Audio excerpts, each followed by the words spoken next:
Bonjour, c'est Pierre-Marie, bienvenue dans French by Ear, Fransugo no Kikitori, pour un nouvel épisode de niveau intermédiaire.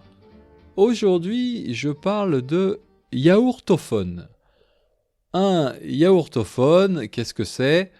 Bon, d'abord, c'est un mot qui n'existe pas en vrai, ce n'est pas un mot officiel, il n'est pas dans le dictionnaire, mais il existe quand même parce que on le trouve sur de nombreux sites internet ou vidéos YouTube, etc. Donc c'est un mot inventé et pourquoi pas, après tout, c'est un des plaisirs de la langue. Inventer des nouveaux mots, on a tout à fait le droit, il ne faut pas s'en priver. Alors, un yaourtophone, qu'est-ce que c'est ? On peut essayer de comprendre en faisant un peu d'étymologie. L'étymologie, qu'est-ce que c'est ? C'est l'étude, l'analyse des mots, l'étude de leur origine et en fait d'où ils viennent. Quand on fait de l'étymologie, on utilise souvent les préfixes et les suffixes.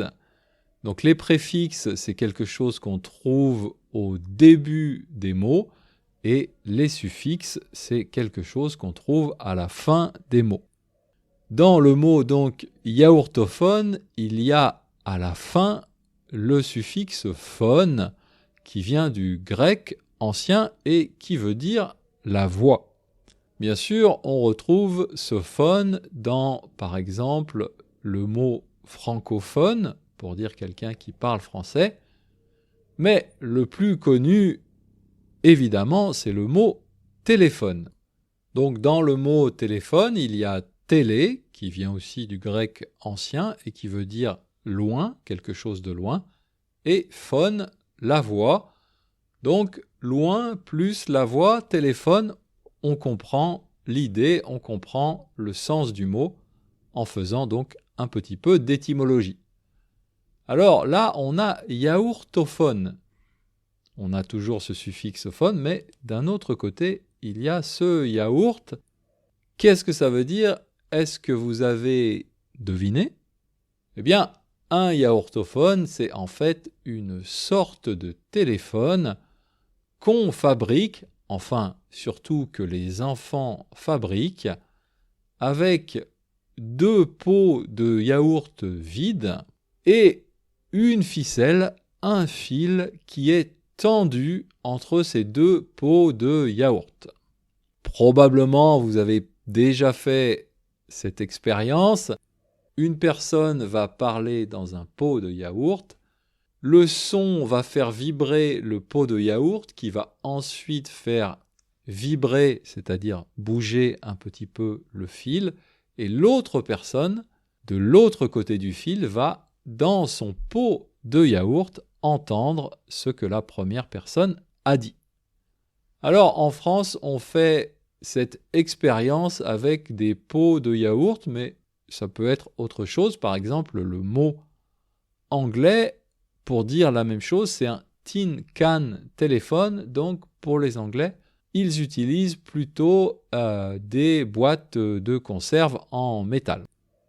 Au Japon, je ne sais pas exactement. En tout cas, l'appareil s'appelle Ito Denwa.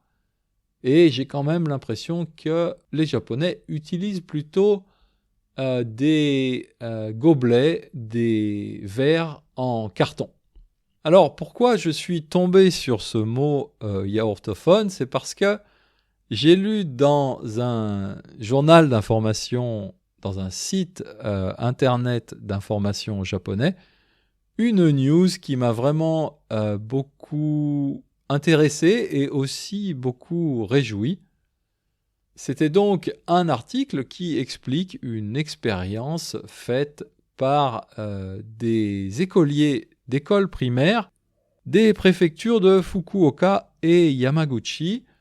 Donc ces 2 groupes d'écoliers ont fait un yaourtophone, ils ont fabriqué un yaourtophone, mais pas n'importe lequel, parce que leur yaourtophone fait 250 mètres de long et c'est même devenu apparemment le record du Japon.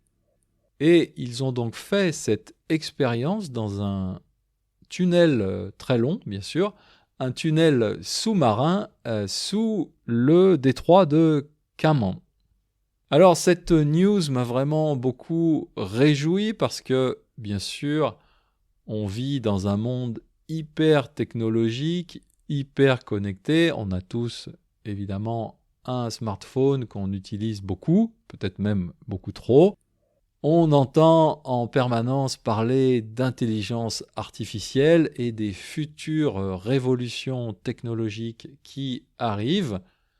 Et donc justement, dans ce contexte, je trouve ça quand même réjouissant que des enfants fassent ce type d'expérience avec le yaourtophone.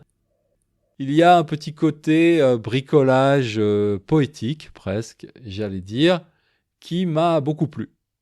Alors, évidemment, au niveau de la société en général, comment dire, l'utilité du yaourtophone est assez discutable, c'est-à-dire qu'elle est presque nulle en fait.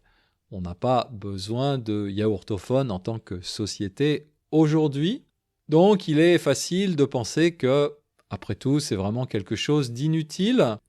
Mais je pense que pour ces enfants, c'est quand même une très bonne expérience. Parce qu'ils font vraiment l'expérience réelle de ce qu'est le son. Finalement, le son, que ce soit le son d'une voix ou une musique, enfin n'importe quel son, qu'est-ce que c'est un son ? Un son, c'est tout simplement de l'air qui vibre. Et en faisant cette expérience, avec ces 2 pots de yaourt tout simplement et cette ficelle, eh ben, pour les enfants, c'est quand même une façon assez réelle, assez vraie, quelque chose qu'ils peuvent presque toucher du doigt, de comprendre la nature du son.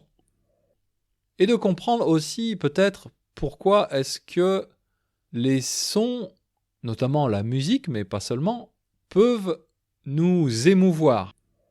D'ailleurs, j'ai dit tout à l'heure, le son est une vibration, c'est de l'air qui vibre. Et d'une façon assez intéressante, le mot émouvoir, dans émouvoir, il y a mouvoir. Et mouvoir, qu'est-ce que ça veut dire ? Eh bien, ça veut dire aussi bouger. Donc il y a vraiment une connexion entre, à mon avis, les sons, cet air qui vibre, et nos émotions, peut-être notre cœur qui vibre, pour dire ça d'une façon un peu imagée ou métaphorique. Et puis pour ces enfants, je pense que ça va leur faire un bon souvenir quand même, un souvenir à vie. En plus, ils ont maintenant le record du Japon du plus long yaourtophone. C'est peut-être quelque chose qu'ils pourront mettre en bas de leur CV quand ils rechercheront un emploi dans quelques années. Donc vraiment super ce yaourtophone, même si bien sûr la technologie d'aujourd'hui est absolument irremplaçable pour transmettre les sons. D'ailleurs, je suis en train de parler, donc de faire vibrer de l'air autour de ce micro quand j'enregistre mon podcast. Ensuite, ce podcast va être diffusé partout dans le monde par, bien sûr, Internet. Donc ça, c'est absolument irremplaçable. Avec un yaourtophone, ça ne serait pas possible dans le monde réel, mais on pourrait imaginer un monde imaginaire, justement, où j'enregistrerais mon podcast en parlant dans un pot de yaourt.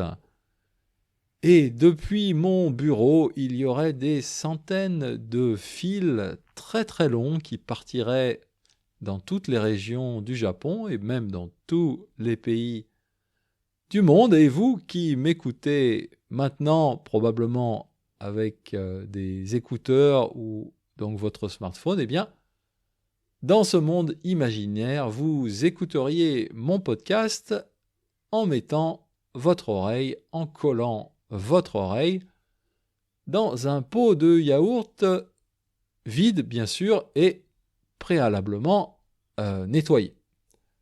Et on pourrait inventer un nouveau mot, ça ne serait plus un podcast, mais ce serait un yaourtocast. Voilà, c'est tout pour aujourd'hui. Retrouvez la transcription de ce yaourtocast sur mon site internet. Je vous dis à bientôt, Mata Jikai.